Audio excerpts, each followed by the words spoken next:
Alhamdulillah, di malam hari ini kita biasa mengkaji setelah maghrib, tapi karena ada suatu hal maka jadwal kita akhirkan setelah isya. Taib, pembahasan di malam hari ini setelah kita mengkaji tentang dakwah Nabi SAW di Taif, dan Nabi SAW merasa bahwa dakwah beliau sudah tidak bisa diterima di sana dan di sini. Maka dari sini Allah Subhanahu wa taala hendak menghibur Rasul dengan hendak memperjalankan dua peristiwa besar. Yang pertama disebut Isra dan yang kedua disebut Mi'raj. Maka malam ini kita khususkan membahas peristiwa besar Al-Isra'u wal Mi'raj. Para ulama berselisih pendapat kapan terjadinya peristiwa Isra dan Mi'raj ini. Ada yang mengatakan bahwa peristiwanya di malam hari pada tanggal 12 Rabiul Awal dan diperselisihkan tahunnya. Yang jelas bahwa peristiwa Isra dan Mi'raj ini terjadi sebelum hijrah Nabi SAW. Di antara sebab kenapa Nabi diperjalankan dalam peristiwa besar ini, sekali lagi karena Allah Subhanahu wa taala hendak menghibur Nabi. 18 kabilah Quraisy sudah tidak lagi menghendaki Rasul berada di Mekah. Dan daerah yang lainnya, Saqif, Taif dan sekitarnya pun sudah mengusirnya. Akhirnya Nabi SAW sudah tidak bisa bergerak dalam berdakwah. Bahkan sudah sempit dadanya. Maka Allah Subhanahu wa taala hendak menghibur Rasul dengan dua peristiwa besar Isra dan Mi'raj, di mana Rasul akan langsung dipertemukan dengan Allah Subhanahu wa taala. Ma'asyiral muslimin yang dimuliakan Allah Azza wa Jalla, bagaimana kisahnya? Bagaimana Rasul SAW melakukan perjalanan Isra? Menggunakan apa Rasul ketika Isra? Kemudian ketika Mi'raj, apa yang terjadi Nabi ketika berada di langit? Dan nabi-nabi siapa yang dijumpai Nabi SAW, termasuk juga berjumpa dengan Allah, apa yang diwajibkan Allah kepada beliau? Tentu ini pembahasan panjang, mudah-mudahan kita bisa ringkas di malam ini. Ma'asyiral muslimin yang dimuliakan Allah Subhanahu wa taala, ada yang mengatakan bahwa peristiwa mukjizat besar Isra Mi'raj ini terjadi ketika Nabi SAW sedang tertidur di Ka'bah, atau lebih tepatnya di Hijr Ismail. Walaupun ada riwayat yang mengatakan di rumahnya Ummu Hani. Ketika Nabi SAW sedang tertidur, tiba-tiba dikejutkan dengan kedatangan malaikat Jibril. Maka Nabi SAW setelah kemudian berjumpa dengan Jibril, maka Nabi SAW melakukan pembelahan dada.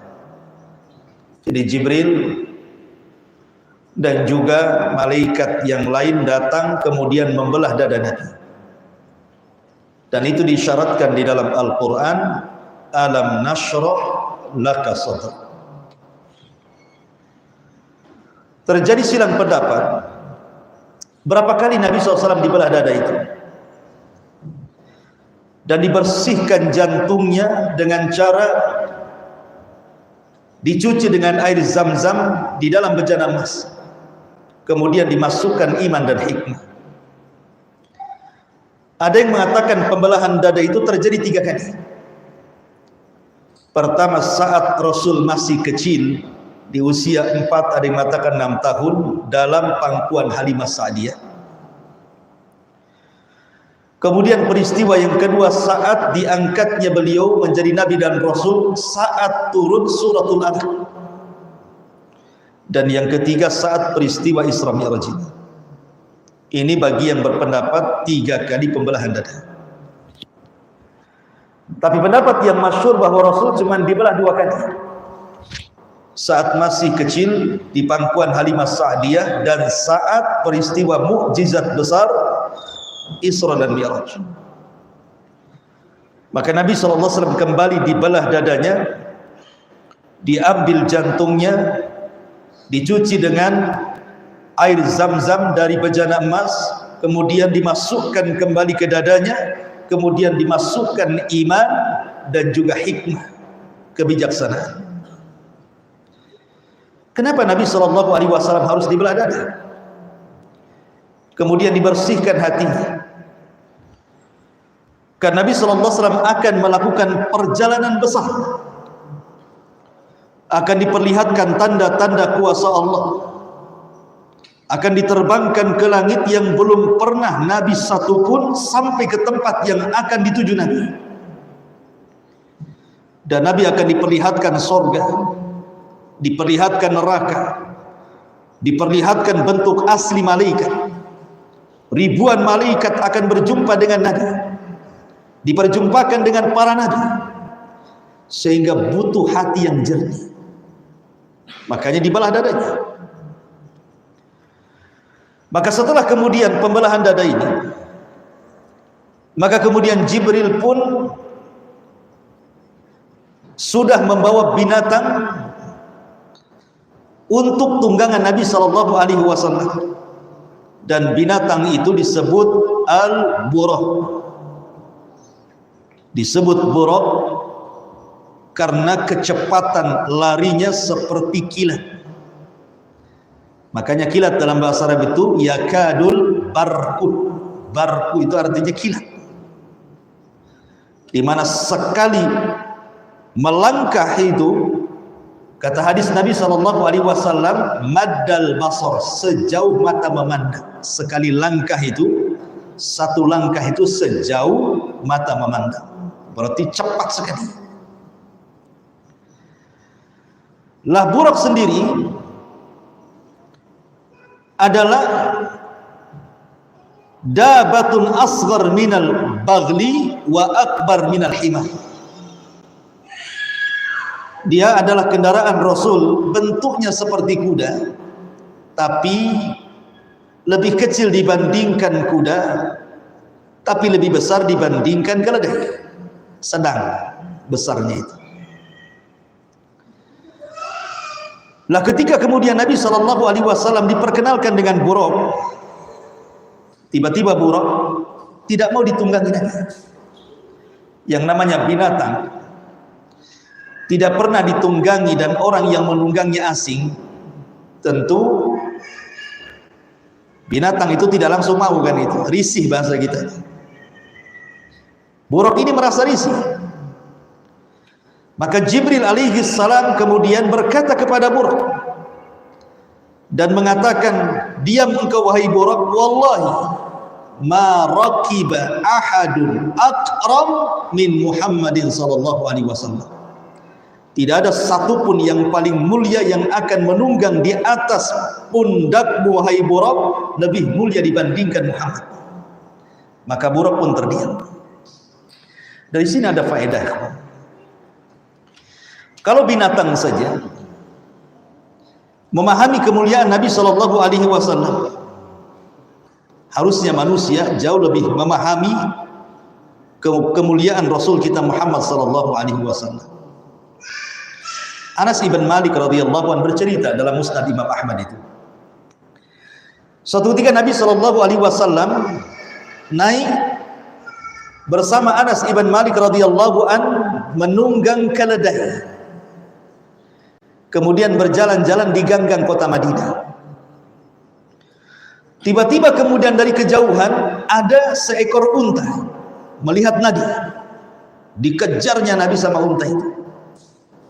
Sudah dekat, unta ini kemudian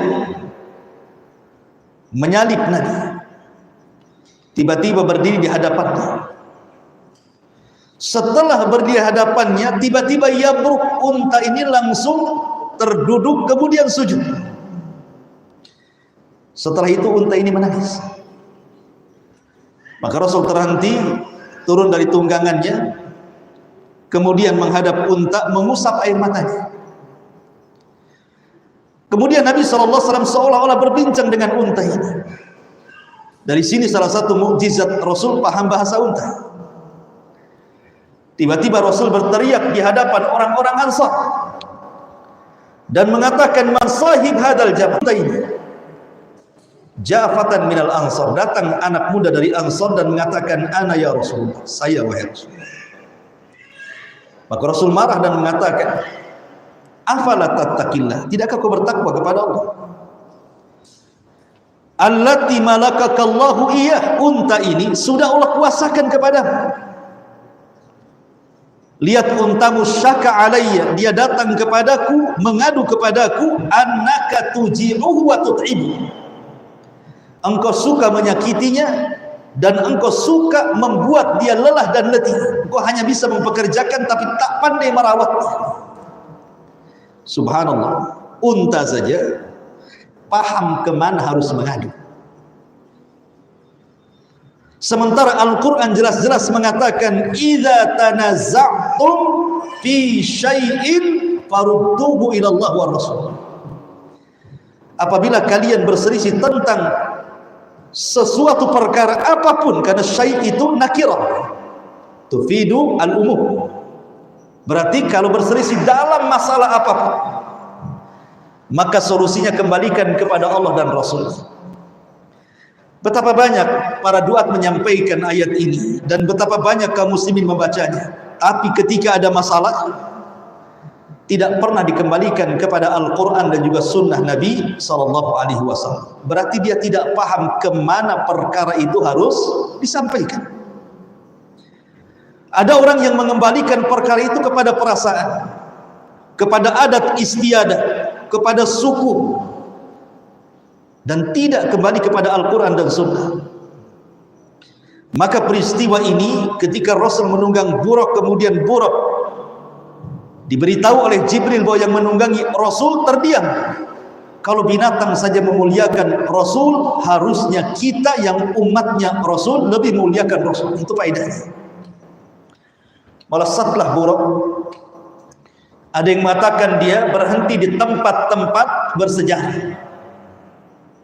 Berhenti di Baitul Lahmin, Bethlehem, tempat lahirnya Isa bin Maryam. Berhenti di Bukit Tur, tempat turunnya Taurat.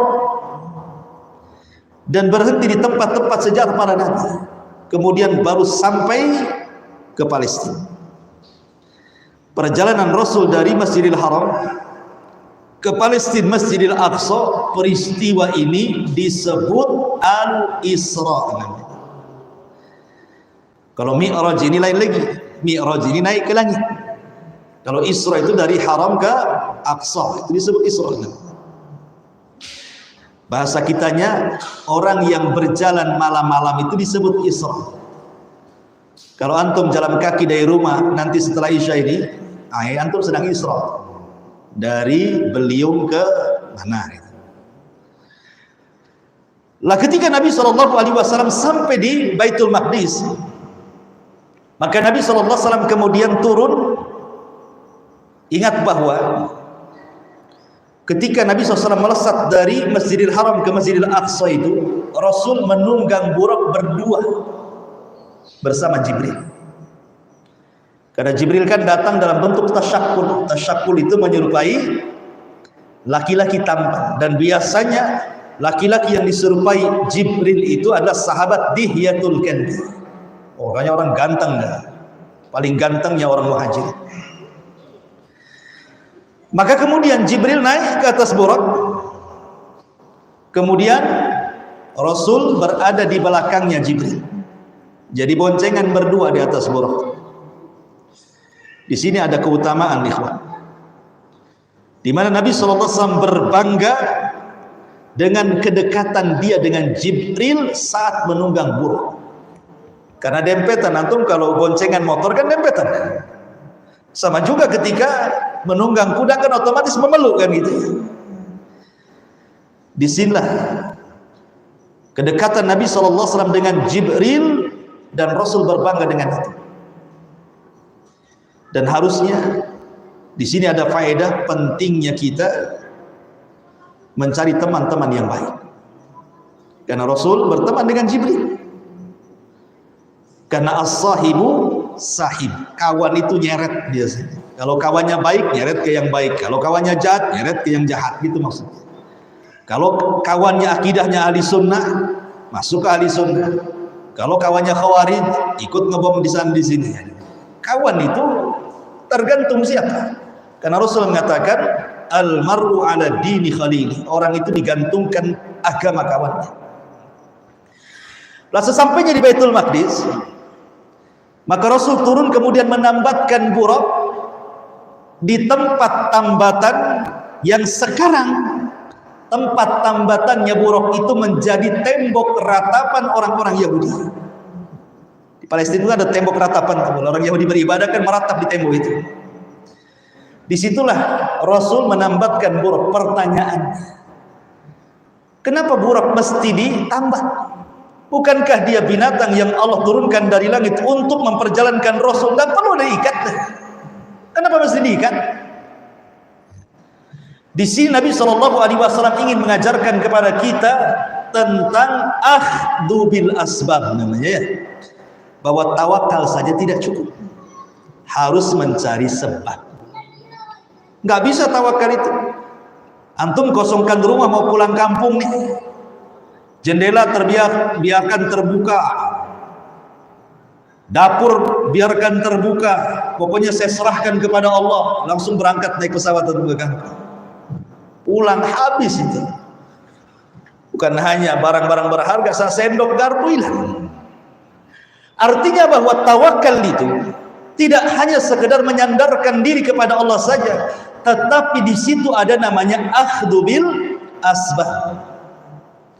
Seperti mamanya antum ke masjid pakai motor, antum biarkan hidup motor kunci di situ, antum sholat, habis sholat hilanglah motor. Maka pertama kita tawakal kepada Allah, minta agar motor tidak dicuri dengan cara apa? Ambil kunci setang, kalau perlu gembok gitu ya, baru masuk masjid. Nah, itu tawakal namanya. Itu maksudnya. Rasul mengajarkan tawakal itu harus ada akhdhu bil asbab, mengambil sebab. Kemudian Nabi SAW masuk ke Masjidil Aqsa. Subhanallah. Disinilah terjadi ijtima'ul kubra, perkumpulan maha besar, maha dahsyat, maha agung.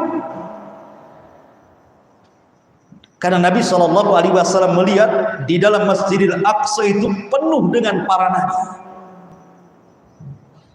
Kalau ada orang yang bertanya, bukankah para nabi sudah meninggal, berada di kuburan-kuburan mereka? Mungkinkah para nabi kemudian bangkit dari kuburan, kemudian mendatangi Masjidil Aqsa dan berkumpul di Masjidil Aqsa? Maka ulama mengatakan maksudnya Allah menggambarkan kepada Rasul, memberikan gambaran. Jasad Nabi dijaga, memang tidak dimakan bumi, tapi tidak mungkin kemudian orang mati hidup lagi kan gitu. Jadi ruh para nabi itu pada melesat dari mana-mana, kemudian berjumpa di Masjidil Aqsa, kemudian ditampakkan kepada Nabi SAW. Dan itu perkumpulan terbesar satu dunia dalam sejarah. Kumpul semua para nabi. Mana ada ijtima, perkumpulan yang dihadiri umpamanya orang-orang hebat gitu ya, berkumpul satu dunia. Ini semua nabi dan rasul berkumpul di situ, ikhwan. Maka disebut Ijtima'ul Kubra namanya. Untuk apa? Untuk menyerahkan estafet bendera dakwah kepada Nabi. Karena zaman mereka sudah berlalu dengan kematian mereka. Maka Nabi SAW menjadi imam para nabi, imam dia, sholat. Pertanyaannya, kewajiban sholat 5 waktu aja belum ada. Nabi kan belum naik ke langit. Kenapa Rasulullah SAW sholat dan mengimami manusia? Paham ya? Kan belum ada sholat. Sholat itu naik dulu ke langit, baru diwajibkan sholat, kemudian Rasul sholat. Kok sudah ada sholat di situ? Maka kita katakan, ya memang kewajiban sholat 5 waktu itu setelah peristiwa Isra Mi'raj. Tapi bukan berarti sebelum itu Rasul tidak sholat. Ada Rasul sholat 2 rakaat di waktu pagi dan 2 rakaat di waktu petang. Itu sholatnya Nabi. Sebelum ada sholat 5 waktu. Jadi pagi sama petang saja. Makanya Nabi SAW sholat dan menjadi imam.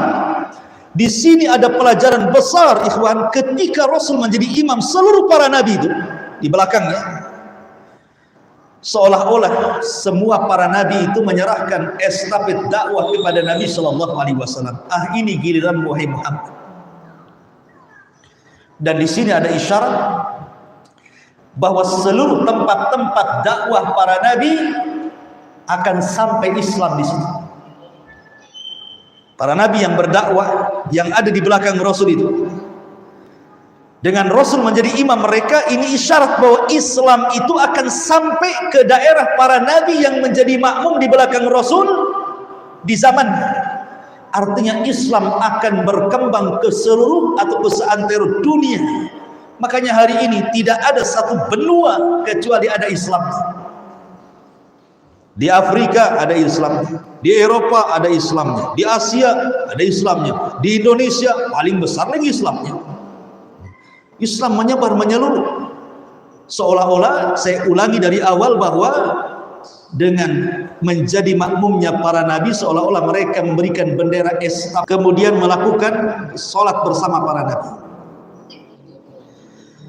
Maka Nabi SAW pun kemudian sebelum naik ke langit, maka Nabi SAW kemudian ditawari 2 minuman. Pertama khamar, dan yang kedua susu. Mana 2 minuman yang dipilih Rasul? Rasul memilih susu dibandingkan khamar. Padahal khamar belum diharamkan. Karena pengharaman khamar itu terjadi di Madinah setelah hijrah. Di Mekah itu belum ada pengharaman khamar, masih boleh minum khamar, mabuk itu masih boleh di Mekah itu. Baru di Madinah ada pengharaman khamar. Artinya ketika Nabi SAW disodorkan 2 minuman, khamar dan juga susu, khamar tidak dilarang. Seandainya Rasul minum khamar pun tidak ada masalah kan gitu. Tetapi ketika Nabi SAW memilih susu, maka dikatakan kepada Nabi SAW, asabtal fitrah, asabtal fitrah.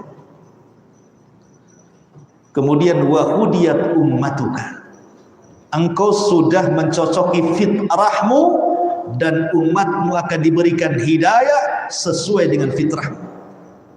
Coba kalau seandainya Rasul ngambil khamar dan khamar tidak diharamkan, mungkin antum sambil ngaji minum khamar tuh. Mungkin itu aqua gelas itu isinya itu brandy. Apa lagi?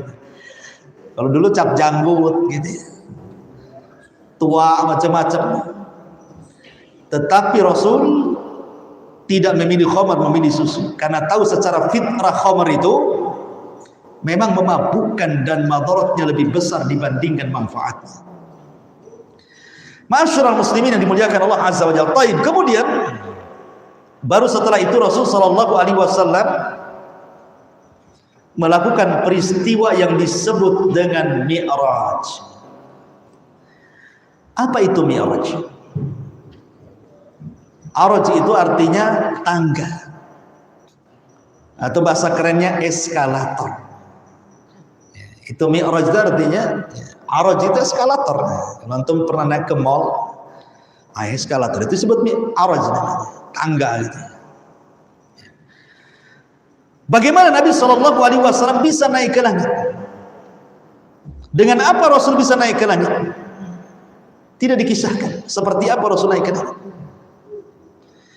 Apakah Rasul menunggang buruk? Tidak. Buruk itu hanya sampai di Masjidil Aqsa. Yang jelas bahwa Nabi SAW dibawa oleh Jibril naik ke langit. Bagaimana caranya? Wallahu a'lam. Karena langit itu tinggi, bintang yang paling dekat dengan bumi saja untuk mencapai dengan jarak cahaya itu bisa 3 tahun itu, kata teori fisika gitu ya kan tinggi itu. Artinya bahwa perjalanan sedemikian tinggi, macam mana caranya itu? Terlebih-lebih harus melewati langit pertama, kedua, ketiga, keempat, yang jarak antara satu langit ke langit kedua saja dalam riwayat Abdullah ibn Mas'ud itu sejarak 500 tahun perjalanan per langit. Ini 7 lapis langit. Butuh berapa tahun sampai di sana itu? Tetapi kuasa Allah Subhanahu wa taala tidak perlu bertahun-tahun, bahkan tidak perlu berhari-hari, cukup 1 malam. Jibril membawa Rasul naik ke langit. Pertanyaannya, kenapa naik ke langit harus dari Masjidil Aqsa? Kenapa nggak dari Mekah saja langsung? Kan gitu ya. Dari Mekah langsung aja ke langit gitu ya. Kenapa mesti ke Masjidil Aqsa dulu? Jawabannya satu, karena pintu langit itu sejajar dengan Masjidil Aqsa. Yang kedua, Masjidil Aqsa itu adalah tempat berkumpulnya para nabi. Maka Nabi SAW pun harus sampai ke situ dan berkumpul bersama para nabi. Dan Masjidil Aqsa sendiri adalah kiblat bagi kaum muslimin. Bahkan kita dilarang safar dalam niat ibadah kecuali ketiga Masjid Haram, Nabawi, Aqsa. Maka Aqsa ini masjid yang luar biasa, dimiliki para nabi dan tempat bersejarah, milik semua manusia Aqsa itu. Dan kelak di akhir zaman, Masjidil Aqsa dan umumnya Palestina, jantung kota Syam, akan menjadi tempat berdirinya khilafah kaum muslimin di bawah bendera Al-Mahdil Muntadhar Muhammad ibn Abdullah. Naiklah Rasul SAW ke langit pertama. Kemudian dibukakanlah langit pertama itu. Sebelum dibuka, malaikat penjaga langit bertanya dulu, "Man, siapa?" Kata Jibril, "Ana Jibril." Saya Jibril, kata. "Waman ma'ak?" Siapa yang bersamamu? Muhammad. "Awa qad uhiya ilaihi." Sudah diperintahkan dia boleh naik ke langit. Lihat bagaimana security langit kok bisa tegas kayak gitu ya. Ini yang naik Jibril. Jibril itu kepalanya malaikat. Kok berani-beraninya nih anak buah Jibril ini ngomong sama kepalanya, "Siapa kamu?" "Saya Jibril." "Siapa yang bersamamu?" "Muhammad." Sudah diizinkan orang yang kau bawa naik. Coba seandainya di Batam ini ada kepala bagian gitu, bawa orang masuk ke parkiran, atas satpam, "Siapa kamu?" "Enggak kenal aku ini pimpinan di sini." Kan gitu ya. Terus siapa yang mau ngapain kau tanya-tanya? Kan gitu, jadi marahi, besok dipecat dia.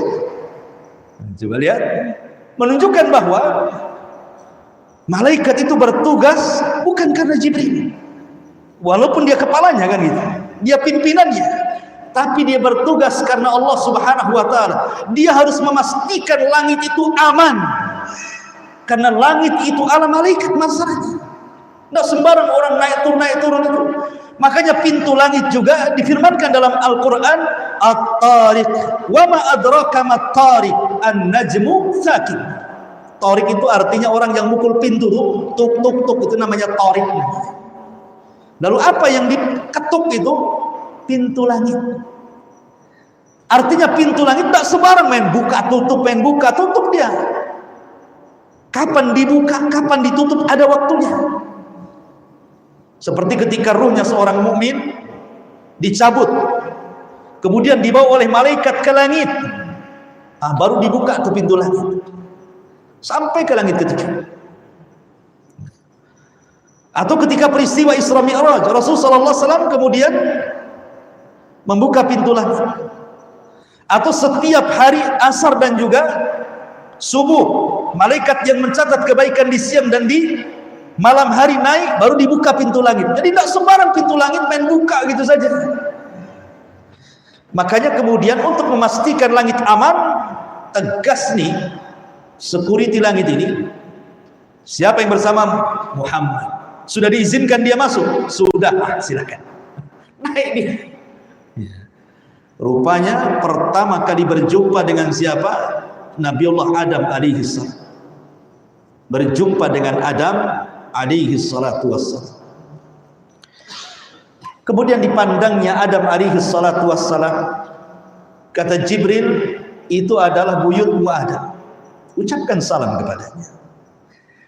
Maka Nabi SAW mendekat Nabiullah Adam yang tingginya itu 30 hasta, lebarnya 7 hasta, besar. Kemudian Rasul mengatakan assalamu alaikum. Maka Adam mengatakan wa alaikumussalam, marhaban bibnin saleh wa nabiyyin saleh. Selamat datang anakku yang saleh dan nabiku yang saleh. Adam bangga dengan Rasul, makanya menyebutnya dengan kalimat bibnin saleh, anakku yang saleh. Dari sini ada faedah bahwa anak yang soleh itu akan menjadi kebanggaan orang tuanya. Ya kan? Banyak orang-orang tua itu kalau melihat anaknya soleh, oh kalau tahu anak saya soleh, saya buat waktu saya masih muda 10 anak biar kayak dia semuanya. Sekali anaknya tolah-toleh itu gak jelas. Kalau tahu kau akan begini nak, waktu bayiku injak leher biar mati sekali. Kan gitu ya. Nggak bangga orang tua itu melihat anak yang kurang ajar. Tapi kalau anak yang soleh bangga, karena anak yang soleh itu aset terbesar dalam kehidupan. Idza mata ibnu Adam inqata amaluhu illa min salasin, sadaqatin jariyah aw ilmin yuntafa'u bihi aw waladin salihin yakulah. Atau anak yang soleh yang mendoakan. Kemudian Rasul heran memandang Adam, karena Adam sekali-kali menengok ke kanan begini, tiba-tiba tersenyum.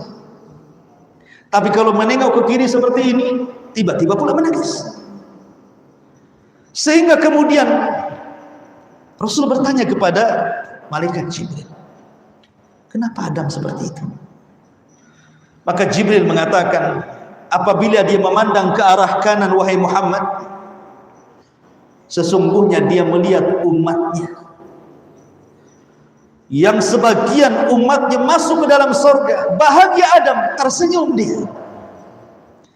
Tapi ketika dia melihat ke arah kiri, ada sebagian keturunannya, umatnya yang masuk ke dalam neraka, menangisnya.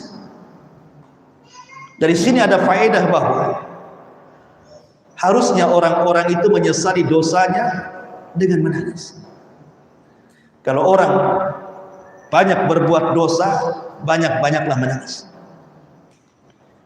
Begitulah para ulama. Karena dosa itu memiliki pengaruh kepada ibadah masalahnya. Ibrahim ibn Adham, seorang ulama zuhud yang luar biasa. Dia beli 1 gantang kurma di Mekah. Ada orang jual kurma, beli dia kurma 1 gantang. Rupanya di bawah gantang ada 1 biji kurma jatuh. Kurma itu tidak tahu apakah kurma yang jatuh dari gantang yang sudah dikilonya, ataukah satu butir kurma itu adalah kurma milik penjualnya. Syubhat kan? Husnudon saja Ibrahim bin Adam main ambil saja karena sudah dibeli, ambil makan. Dia pikir itu kurma yang jatuh dari gantangnya. Rupanya kurma itu bukan jatuh dari gantang yang sudah dibelinya, tapi kurma itu adalah kurma milik penjualnya yang belum masuk ke gantang itu. Safarlah dia ke Palestina, hendak i'tikaf di Masjidil Aqsa dan beribadah. Berbulan-bulan dia di situ, atau berhari-hari selama dia di Masjidil Aqsa i'tikaf, qiyamul lail, baca doa, ibadah, tidak khusyuk.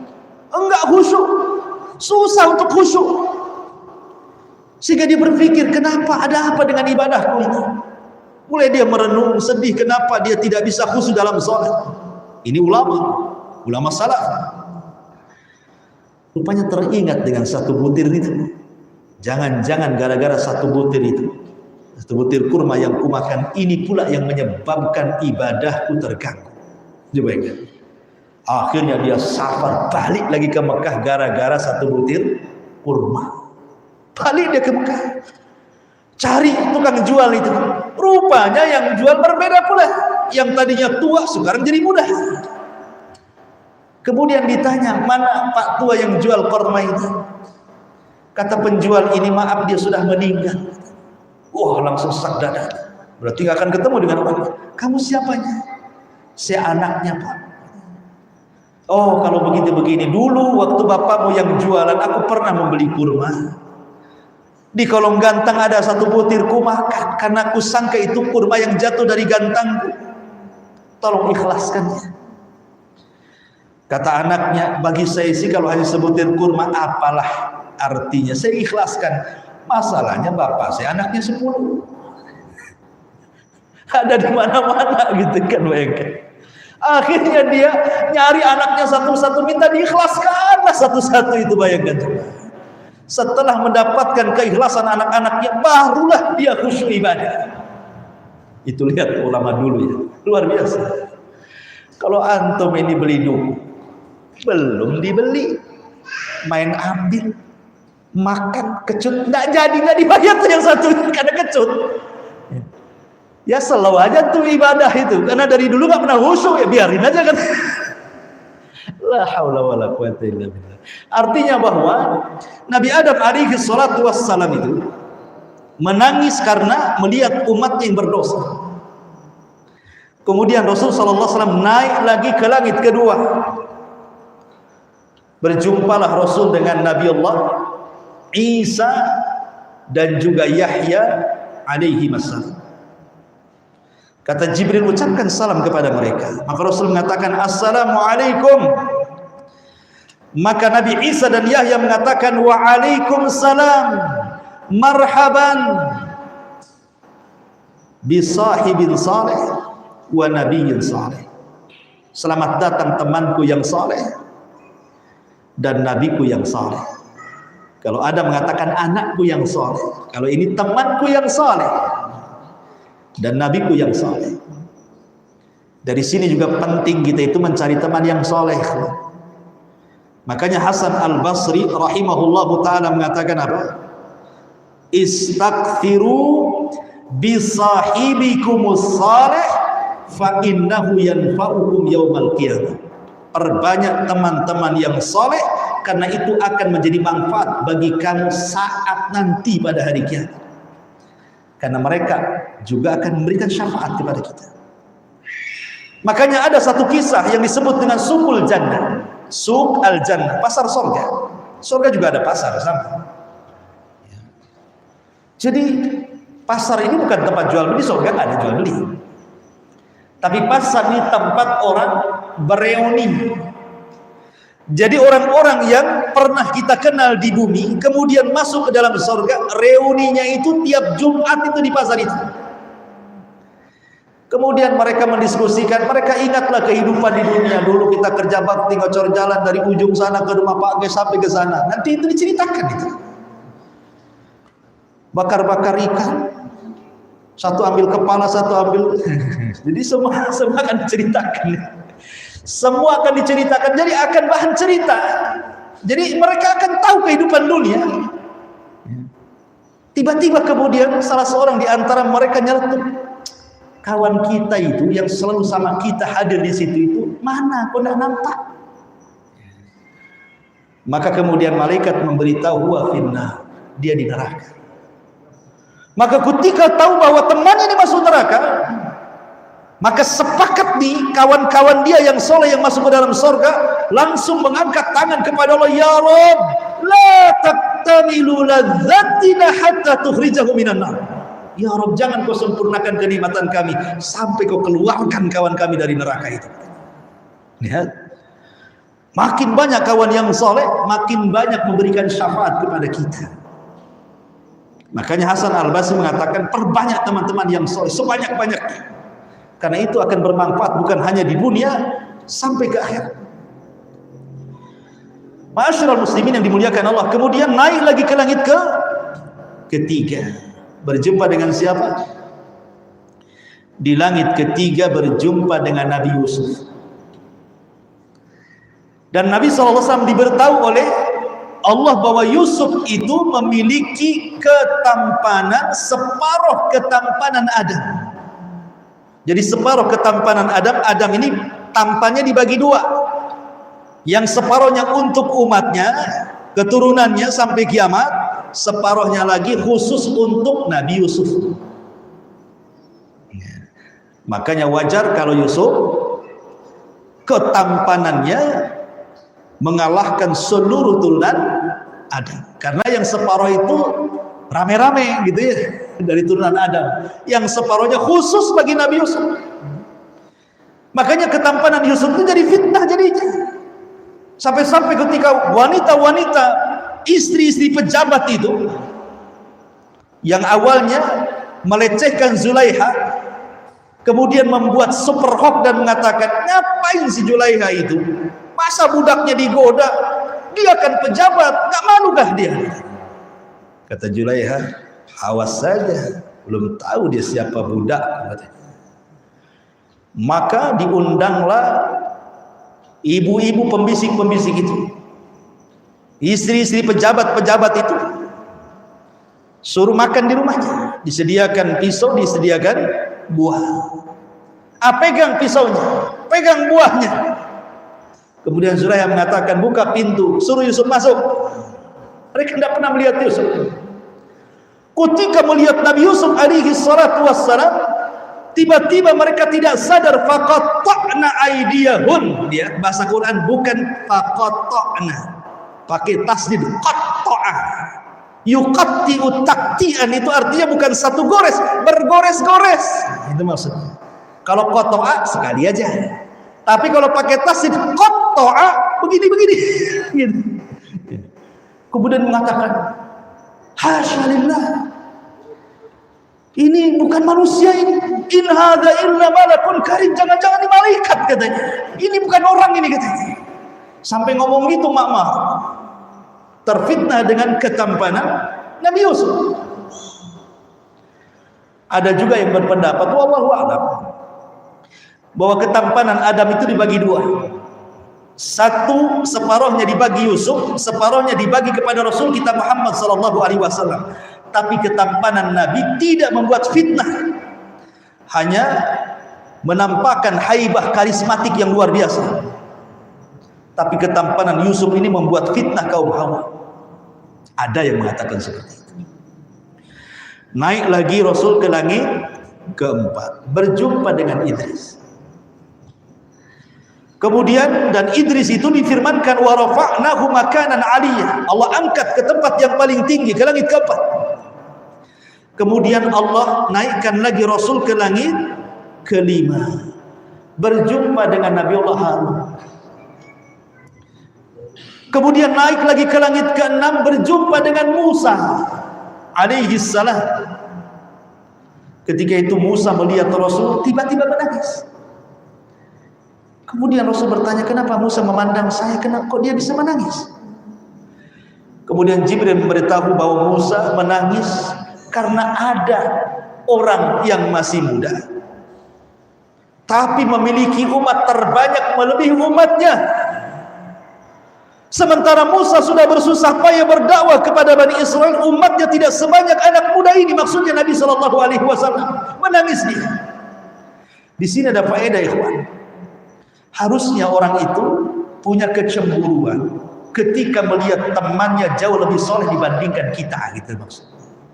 Masa dia hafal 2 juz, 1 juz amajanda, saya harus juga, gitu maksudnya. Jadi ada fastabiqul khairat. Tapi ada 2 kaidah yang antum pahami. Kalau urusan dunia, jangan pernah memandang ke langit, pandanglah ke bawah. Karena kalau urusan dunia memandang ke langit, capek leher kita dan tidak akan menjadi hamba yang bersyukur. Tapi kalau urusan dunia, jangan pernah pandang ke bawah, pandang ke langit. Sebab kalau terus mandang ke bawah, tidak bertambah pahala kita. Saya ulas. Kalau seandainya ada orang kaya, tetangga kita kaya-kaya semuanya, kita pula miskin sendiri. Kemudian kita pandang teruslah si kaya itu, kapan saya punya mobil, kapan saya punya rumah, kapan saya asik dia terus. Baru berapa hari sudah naikkan rumahnya, baru berapa hari ganti lagi kendaraannya. Saya dengar dia beli pula perumahan di sana. Kalau terus itu yang dipandang, maka selamanya tidak akan bersyukur dia. Coba kalau dia memandang, dia sudah punya rumah, mandang kepada orang yang nggak punya rumah. Lewatlah umpamanya ke jembatan mana, ada orang yang tidur pakai tenda di bawah jembatan. Alhamdulillah, saya walaupun punya rumah ngekos, tapi masih enak lah di rumah dibandingkan orang itu. Nyamuknya segede-gede gajah di situ. Ya kan? Bersyukur dia. Kalau mandang ke bawah dia kan. Tapi ini soal dunia, ikhwan. Soal agama jangan. Berapa hafalan? 1 juz. Alhamdulillah. Saya lebih bagus daripada dia, 1 juz 1 surat. Umpamanya kan itu. Ya. Jangan seperti itu. Ya. Jadi kalau soal dunia harus lebih lagi, tingkatkan tingkatan. Enak kali kawan ini sudah 5 juz, kapan saya jadi 5 juz? Nah, seperti itu, mandangnya ke atas terus. Sehingga akhirnya rajin ibadah, mengejar saudaranya, makin banyak pahala yang diraih. Lah Nabi Musa mengajarkan kaidah seperti itu kepada kita. Dia sedih kok umatnya lebih sedikit, umat Muhammad kok banyak. Kemudian naik ke langit terakhir, berjumpa dengan orang yang mirip dengan dia, persis mirip dengan Nabi, wajahnya, postur tubuhnya, semua mirip. Rupanya dia adalah Ibrahim alaihissalam, Nabi yang paling mirip dengan Nabi SAW.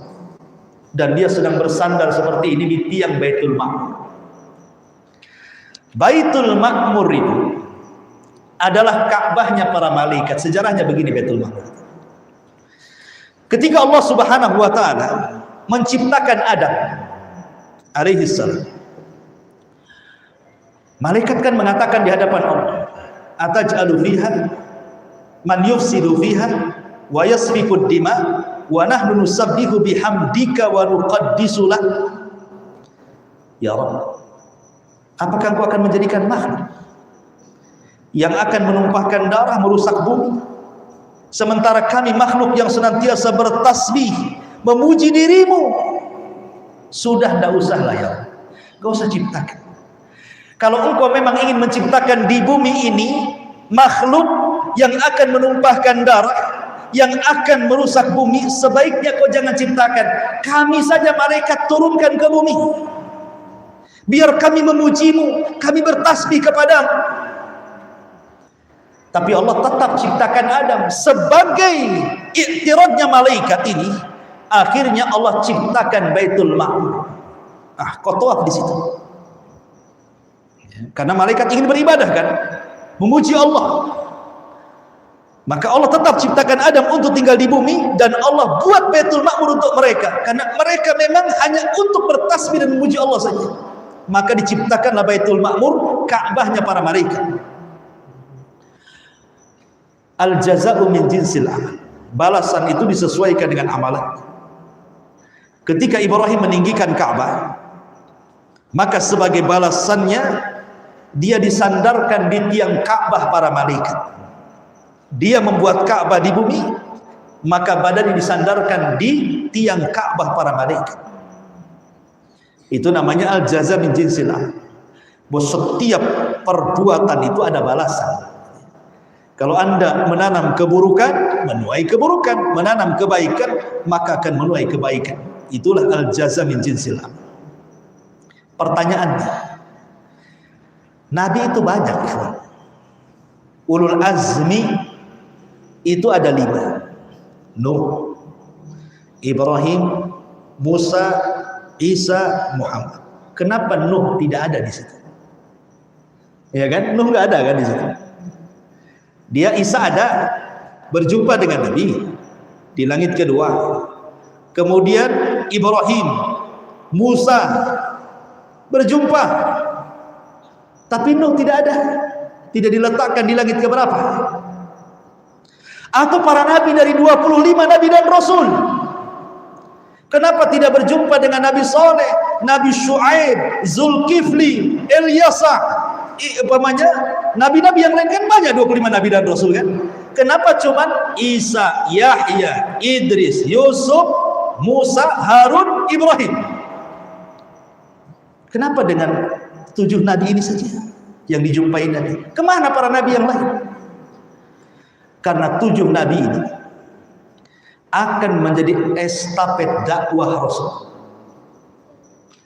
7 nabi ini akan menjadi estafet dakwah Nabi. Pertama berjumpa dengan Nabi Adam. Nabi Adam itu hijrah dari sorga ke bumi. Maka Rasul akan mengalami hal yang sama. Hijrah dari Mekah ke Madinah. Kemudian yang kedua berjumpa dengan, setelahnya langit kedua, Yahya dan Isa bin Maryam. Yahya dipenggal kepalanya oleh siapa? Yahudi. Dan kepalanya menjadi mahar bagi seorang wanita pelacur. Kemudian Isa juga menjadi target pembunuhan orang-orang Yahudi. Kalau bukan karena Allah mengangkat Isa, dia jadi sasaran pembunuhan juga. Sebagaimana keduanya dimusuhi Yahudi sampai dibunuh dan Isa diselamatkan Allah, maka Rasul pun sama. Setelah hijrah ke Madinah, kau akan berhadapan dengan musuh selain kafir Quraisy. Siapa? Yahudi, Bani Quraidah, Bani Qunaiqah, Bani Nadir. Semua akan memusuhi kamu. Bani Quraidah pernah bersiasat untuk membunuh Rasul saat rapat. Kata pembesar mereka, nanti kalau Muhammad datang di rumah tempat kita rapat ini, naiklah satu orang ke atap, bawa batu besar, jatuhkan tepat di kepalanya. Tapi Rasul sebelum datang ke rapat, Jibril datang, ngasih tahu, jangan kau datang ke rapat itu. Mereka sudah bersiasat membunuh. Nggak jadi rapat, justru datang bawa pasukan. Digempurlah Bani Nadir, kalah. Kemudian setelah pulang dari Khaybar, tiba-tiba kemudian pembesar Yahudi menyuruh wanita namanya Zainab bintul Haris untuk meletakkan racun ke kambing hadiah. Sampai sempat termakan sedikit oleh Rasul racun itu. Sampai-sampai Rasul bertanya, kenapa kalian racun saya? Kata mereka, kalau engkau seorang nabi, kau nggak akan apa-apa makan racun. Kalau engkau bukan nabi, pasti kau mati. Istirahatlah kami dari kamu, katanya. Selesai katanya. Tapi Rasul tidak membalas, mengkisos wanita itu kecuali setelah satu sahabat yang ikut makan racun setahun setelahnya meninggal. Baru dikisos wanita itu. Artinya kalau salah satu sahabat tidak ikut meninggal, maka wanita itu tidak akan dikisos. Jadi dibunuhnya wanita itu bukan karena meracun Nabi, tapi karena ada seorang sahabat yang sama-sama makan racun setahun setelahnya meninggal. Maka dia meninggal disebabkan racun oleh wanita itu, dikisoslah wanita itu. Artinya bahwa pertemuan Isa dengan Yahya itu Karena Nabi SAW akan menghadapi situasi yang jauh lebih hebat lagi, lebih cerdas lagi dibandingkan kafir Quraisy, akan menghadapi orang-orang Yahudi. Kemudian yang ketiga berjumpa dengan siapa? Nabi Yusuf. Nabi Yusuf ini didolimi oleh siapa? Saudaranya. 10 sahabat Nabi Yusuf, saudara Nabi Yusuf itu, kecuali Binyamin, kan 11, 12 dengan Yusuf. Yang mencelakakan Nabi Yusuf ini 10 orang, karena adiknya Binyamin ini masih kecil, tidak ikut-ikut, apalagi dia satu kandung, yang lainnya lain ibu. 10 orang ini bersiasat untuk membunuh Yusuf, dan betul-betul dilakukan. Tapi tidak langsung dibunuh, dicemplungkan ke sumur. Tapi Allah selamatkan Yusuf karena kehendaknya. Ada sebuah hikmah yang besar yang akan terjadi kepada Yusuf. Artinya sebagaimana Yusuf juga akan dimusuhi oleh keluarganya, maka dakwahmu juga kurang lebih. Siapa yang pertama musuhi dakwah Nabi? Abu Lahab. Dia yang pertama musuhi dakwah Nabi, sehingga turun ayat tabat yada abi lahabin wa tab. Kemudian naik lagi ke langit berapa? Keempat, berjumpa dengan Idris alaihi salam. Sebagaimana Idris itu diangkat dari bumi ke langit, dan Allah katakan wa rafa'nahu makanan aliyya, kami angkat derajatmu wahai Idris, maka Allah pun akan mengangkat derajat Rasul, sehingga Allah firmankan wa rafa'na laka dzikra, kami angkat juga penyebutanmu. Tentang, tenang wahai Muhammad, sekalipun anak-anakmu mati semuanya, Qasim meninggal, Abdullah meninggal, At-Tayyib meninggal, Ibrahim meninggal, kamu tidak akan terputus nasab. Kau akan diangkat oleh Allah Azza wa Jalla, sebagaimana Idris juga diangkat ke langit keempat. Kemudian naik lagi ke langit kelima, berjumpa dengan Harun. Harun ini orangnya lembut, dibandingkan Musa orangnya keras. Itu kakak beradik. Harun itu jadi nabi karena Musa yang minta, ya Allah jadikan saudaraku nabi, maka Allah angkat Harun jadi nabi. Hanya gara-gara Musa ini pelat ngomongnya, karena ketika bayi makan bara api itu. Ada yang mengatakan seperti itu kisahnya. Jadi suatu ketika Musa bayi digendong Fir'aun, dijambak janggutnya. Kok bayi punya tenaga kuat sampai tersungkurlah si Fir'aun, gak dijambak bayi. Kok kuat gini bayi ini? Kata Fir'aun, jangan-jangan ini bayi yang saya mimpikan. Hampir dibunuh. Datang Asya bintu Muzahim, diambillah bayi itu, jangan dibunuh, itu bayi dah berakal. Ah bukan, kata Fir'aun, ini bayi yang kumimpikan nih, katanya. Kata Asya, kalau tidak percaya, ujilah bayi itu. Bayi ini masih merangkak. Diletakkan satu bara api, satu pula kurma. Ini bayi ini sudah merangkak ke kurma tuh. Tapi Jibril membelokkan untuk mengambil bara api. Diambilnya bara api, dimakan oleh anak bayi itu. Anak bayi makan bara api, terbakar lidahnya, pelatlah Musa sebab itu. Makanya dia ketika datang kepada Fir'aun mengatakan, Rabbi israh li sadri wa yassirli amri wahlul uqdah, lepaskan ikatan lidahku ini, pelatku ini, sehingga tidak pasti kalau ngomong. Yafqahu qauli, supaya mereka paham dengan bahasa.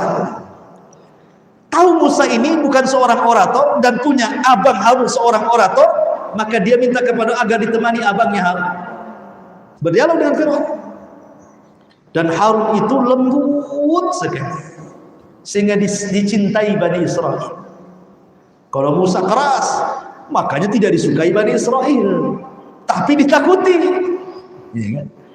Maka lembutlah engkau dalam berdakwah wahai Muhammad seperti lembutnya Harun, supaya dicintai umat. Kemudian naik lagi ke langit. Yang keenam, berjumpa dengan Musa. Musa itu nabi yang paling sabar. Macam-macam godaan Bani Israel kepada Musa itu, sampai kepada masalah pribadi. Gara-gara tidak mau mandi sama-sama di sungai, maunya Musa menyendiri saja, dituduhlah Musa. Oh, jangan-jangan Musa itu punya penyakit di badannya. Jangan-jangan banyak kurangnya itu di badannya itu.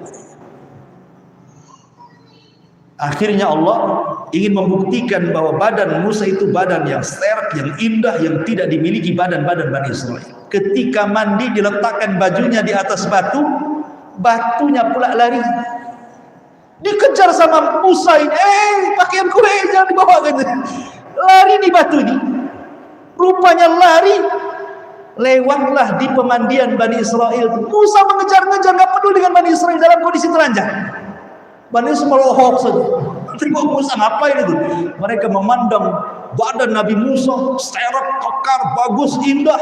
Baru dari situ mereka sadar, nggak benar tuduhan mereka. Musa itu pemalu, nggak mau mandi sama-sama. Hanya itu saja. Tapi sampai dituduh masalah privasi loh ya. Ini menunjukkan apa? Bagaimana Musa itu betul-betul disakiti. Makanya Rasul sampai mengatakan, rahimallah akha Musa, laqad udiya katsiran fasabara. Semoga Allah merahmati saudaraku Musa. Banyak kali ujian Bani Israel kepadanya, tapi dia sabar. Itu sampai Nabi ngomong begitu. Karena Bani Israel itu mudah kufur, asing minta mukjizat aja. Datang mukjizat beriman, nanti lama-lama lupa, kufur lagi, minta mukjizat lagi, asing itu aja. Mempermainkan Nabi. Maka sebagaimana Musa sabar ketika mengobati Bani Israel, maka engkau pun sama bersabar dalam berdakwah. Banyak ujian, tantangan, rintangan dalam dakwah, baik dari kafir Quraisy, baik dari orang Yahudi, baik segelintir Nasrani, baik orang-orang munafik dari dalam. Itu banyak tantangan nanti. Kau harus sabar. Makanya Allah mengatakan, wasbir kama sabara ulul azmi minar rusul. Sabarlah engkau sebagaimana ulul azmi sabar ketika berdakwah, termasuk Musa ulul azmi di situ. Kemudian berjumpa dengan Ibrahim. Karena Ibrahim yang membangun Ka'bah, maka Nabi SAW akan meneruskan pemakmuran Ka'bah itu sampai kiamat. Dan sampai hari ini Ka'bah yang dibangun Ibrahim menjadi tempat, bahkan satu di antara rukun Islam, ibadah haji. Siapa yang membangun? Ibrahim. Itu kenapa Nabi SAW hanya berjumpa dengan 6 atau 7 Nabi. Karena 7 Nabi ini akan jadi pelajaran estafet dakwah dia. Itulah diantara hikmah dan faedahnya. Kenapa hanya dengan 7 Nabi ini saja? Baru setelah itu Rasulullah SAW naik ke Baitul Ma'mur, dilihatnya banyak malaikat. Kemudian diceritakan kepada Rasul, sesungguhnya setiap hari malaikat yang masuk ke Baitul Ma'mur tawaf dan beribadah di Baitul Ma'mur itu setiap hari 70.000 malaikat masuk. Sebesar apa tuh Baitul Ma'mur? 70.000 malaikat masuk setiap harinya. Selesai mereka ibadah tawaf, keluar, tidak pernah kembali. Besoknya masuk 70.000 malaikat yang sama, beribadah satu hari, kemudian keluar, tidak pernah kembali. Besoknya datang dengan jumlah yang sama, keluar, tidak pernah kembali. Begitu sampai malaikat. Pertanyaannya, berapakah jumlah malaikat itu? Makanya Allah mengatakan, wa ma ya'lamu junuda rabbika illahu wa ma huwa illa dzikra lil bashar. Tidak ada yang tahu jumlah tentara malaikat kecuali Allah. Ketika Rasul melihat banyaknya para malaikat itu, terasa terhina, rendah diri, merendah diri, melihat ke bawah ke bumi, lihat manusia-manusia yang kufur dengan Allah Subhanahu wa taala. Kemudian memandang ke atas ribuan para malaikat yang beribadah.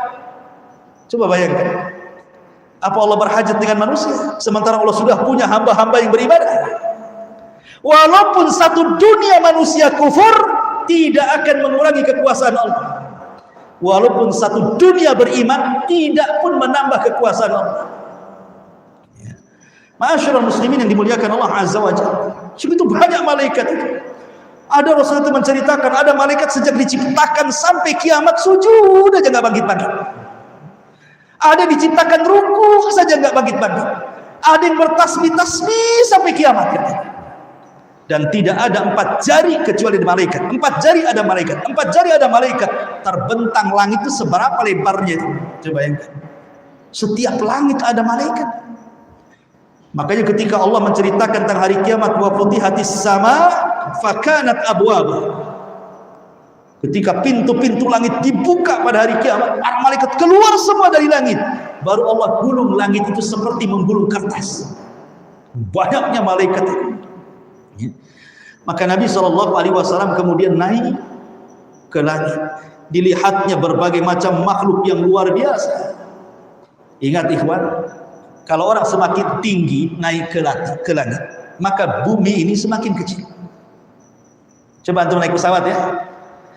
Naik pesawat nih, pesawat baru hanya 10 kaki, masih nampaklah kepala orang. Naik sedikit, hilang tinggal titik kepalanya. Naik sedikit, hilang sak kepala-kepalanya, nggak nampak. Ya. Yang ada tinggal bandaranya aja makin kecil, makin hilang. Makin tinggi, makin nggak nampak, makin kecil gitu kan. Sampai nggak nampak lagi itu di bumi itu. Betapa kecilnya makhluk Allah di hadapan makhluk Allah yang lainnya. Makanya ketika Allah mengatakan sesungguhnya perbandingan 7 lapis langit dengan bumi seperti Anda pergi ke padang pasir, ambil cincin antum, lempar ke padang pasir, bumi itulah buminya, padang pasir itulah langitnya. Seperti itu. Makin tinggi, makin besar kuasa Allah.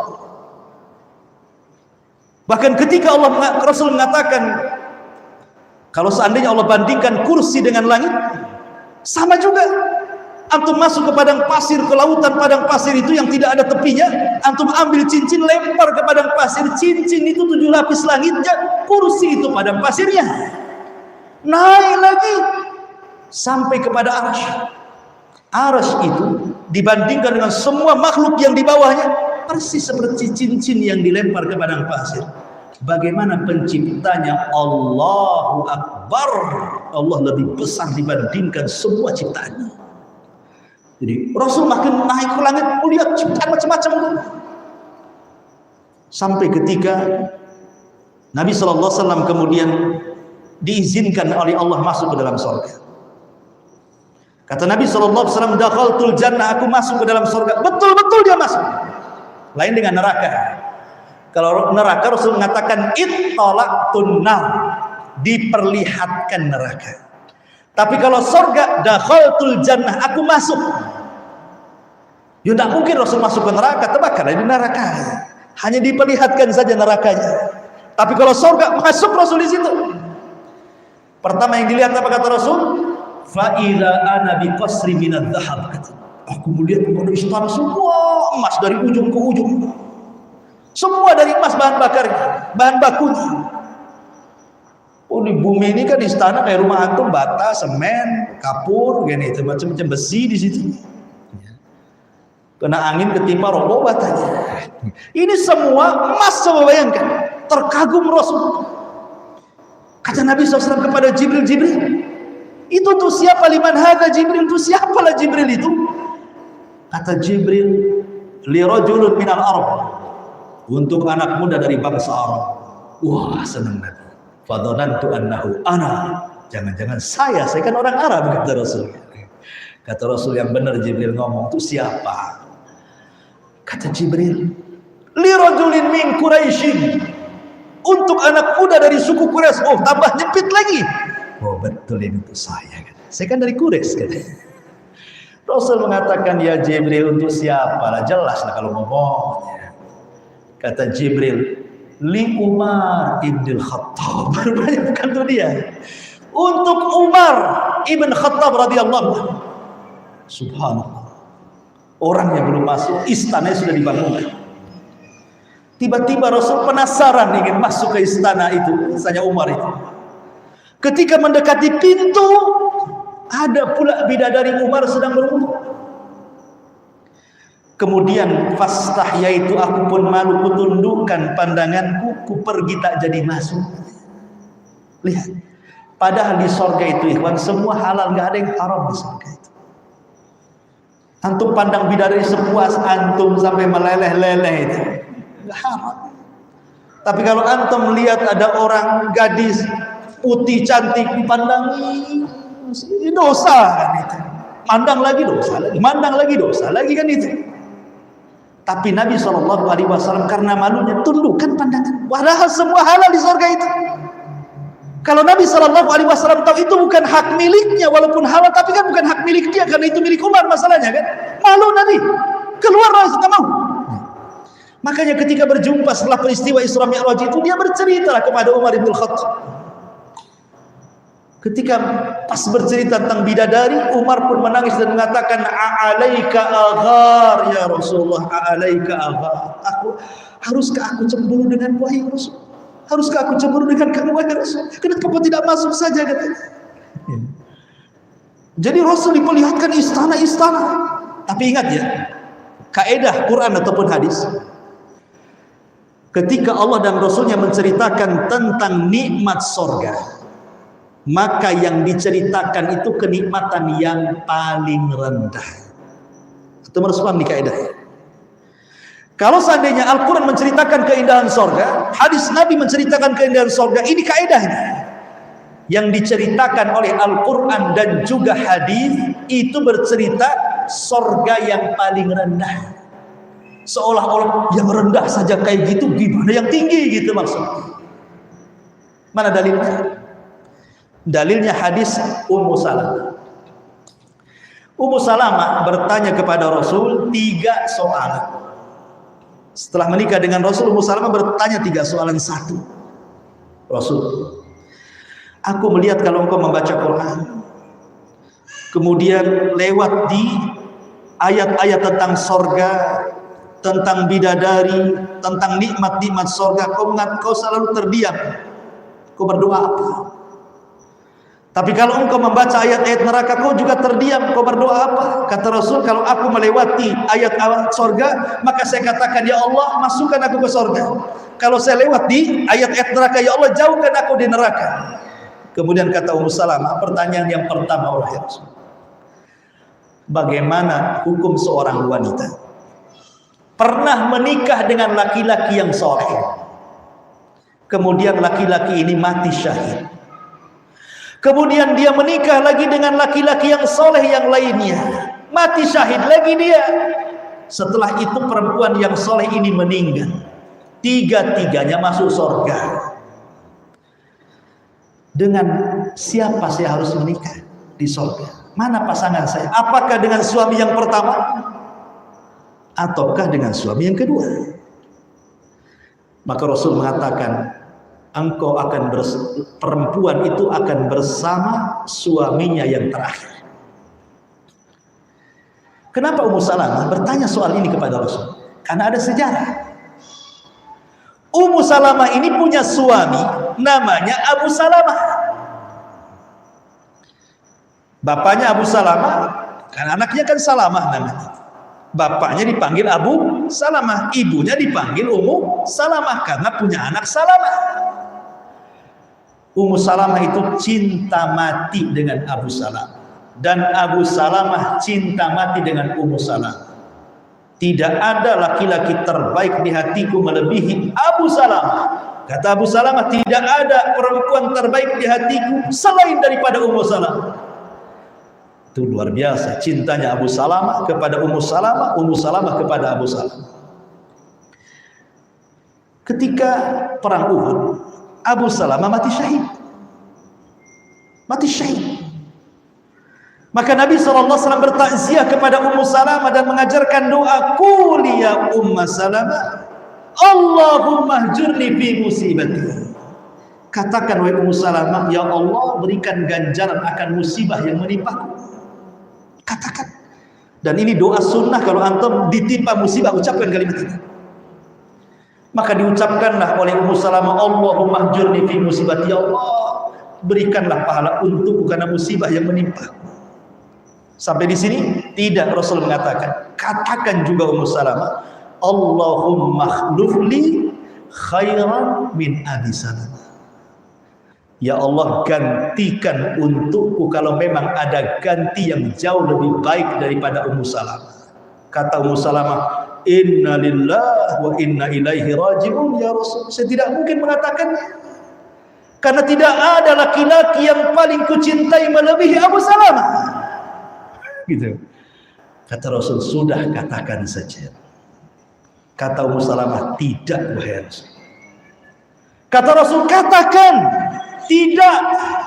Katakan sampai 4 kali baru dia mengatakan Allahumma khuluf li khairan min Abi Salamah. Ya Allah, kalau memang ada ganti ya minimal yang lebih baik daripada Abu Salamah. Kenapa Ummu Salamah tidak mau mengatakan kalimat ini? Karena ada wasiat.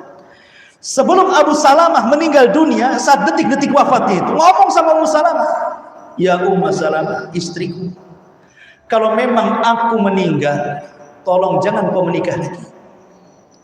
Tapi kalau engkau yang meninggal dulu, aku berjanji tidak akan menikah lagi, supaya engkau dan aku menjadi suami istri di surga. Kata Ummu Salamah, siap wahai suami. Jadi ada wasiat masalahnya. Maka Rasulullah mengatakan seperti itu, ya tidak maulah Ummu Salamah kan, karena dia sudah berjanji dengan Abu Salamah masalahnya. Tapi karena Nabi yang memerintahkan, nggak boleh menolak perintah Nabi. Maka dia pun berdoa, Allahumma khluf li khairan min Abi Salamah. Ya Allah, gantikan kalau memang ada, tapi syaratnya harus lebih baik daripada Abu Salamah. Ketika masa iddahnya selesai, datang Abu Bakar melamar. Kata Ummu Salamah, maaf Abu Bakar, Abu Salamah lebih baik daripada kamu, pergilah Abu Bakar.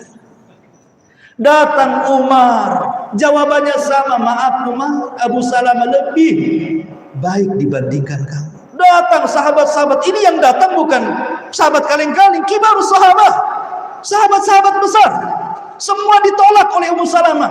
Maaf, tidak ada manusia terbaik di hatiku melebihi Abu Salamah. Akhirnya nggak berani lah sahabat datang lagi. Datang Nabi melamar Ummu Salamah. Mungkin Ummu Salamah mengatakan, Abu Salamah lebih baik dibandingkan engkau ya Rasul, kurang ajar namanya kan. Nabi yang datang. Kalau Nabi yang datang tak mungkin lah ngomong gitu Ummu Salamah kan. Tapi karena Ummu Salamah juga masih terngiang dengan ucapan Abu Salamah, maka dia mencari-cari alasan untuk tidak menikah dengan Rasul dengan 3 alasan. Bukan berarti aku menolak pinanganmu wahai Rasul, cuman aku punya 3 syarat. Apa 3 syarat kata Nabi? 1, aku dah tua Nabi, masa kau mau menikah dengan wanita tua? Yang kedua, anakku banyak, yatim-yatim semuanya, engkau akan terbebani dengan anak-anakku wahai Rasul. Oke. Yang ketiga, aku wanita pecemburu berat wahai Rasul. Istrimu banyak. Kalau aku menikah dengan kamu, bagaimana kalau aku cemburu? Bisa berabe rumah tangga. Ini penolakan halus sebenarnya. Rasul terdiam dan berpikir sesaat. Kemudian kata Rasul, baik, saya jawab. Adapun engkau tua, aku juga sudah tua. Salah orang tua menikah dengan orang tua? Salah orang tua menikah dengan orang tua. Kakek menikah dengan nenek salah? Boleh, tidak ada masalah gitu. Kadang kalau sudah tua itu menikah untuk teman hidup kan begitu ya. Karena Rasul itu niatnya ingin menjadi kafil anak yatim. Makanya kata Rasul, adapun anak-anakmu, anak-anakku juga loh kata Rasul. Rasul ingin menjadi kafilnya anak yatim. Jadi ini pelajaran bagi siapapun yang menikahi janda yang punya anak, jangan mau sama ibunya saja. Anaknya juga akui sebagai anak. Itu anak kita, walaupun anak bawaan. Adapun sifat pecemburu, aku akan berdoa kepada Allah, mudah-mudahan Allah hilangkan cemburumu.